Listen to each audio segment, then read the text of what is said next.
গণভোট মানে জনগণের সরাসরি মতামত। এখানে প্রতিনিধি নয়, সিদ্ধান্ত নেয় জনগণ নিজেই। আর সেই সিদ্ধান্তের কেন্দ্রে রয়েছে হ্যাঁ ও না ভোট।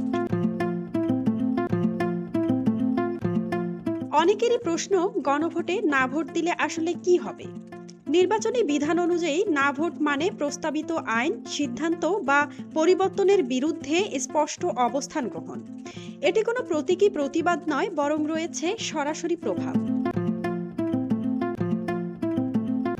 গণভোটে না ভোটে কি আছে? প্রথমত, প্রস্তাব প্রত্যাখ্যানের সুযোগ। দ্বিতীয়ত, সরকারের সিদ্ধান্তের বিরুদ্ধে গণতান্ত্রিক আপত্তি জানানোর অধিকার।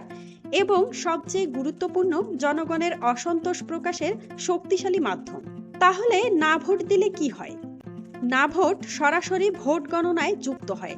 যদি গণভোটে না ভোট সংখ্যাগরিষ্ঠতা পায়, তাহলে প্রস্তাবটি বাতিল হয়ে যায়, অথবা তার সংশোধন ও পুনর্বিবেচনার জন্য সংশ্লিষ্ট কর্তৃপক্ষের কাছে ফিরে যায়। সরাসরি জনগণের মতামত নেওয়ার এই গণভোটে না ভোট শুধু প্রতিবাদের ভাষা নয়, বরং সিদ্ধান্ত বদলের শক্তিশালী মাধ্যম। তাই ভোটারদের জন্য হ্যাঁ বা না ভোট দুটোই সমান গুরুত্বপূর্ণ। কারণ শেষ পর্যন্ত গণভোটে জনগণের রায়ই নির্ধারণ করবে প্রস্তাবের ভবিষ্যৎ।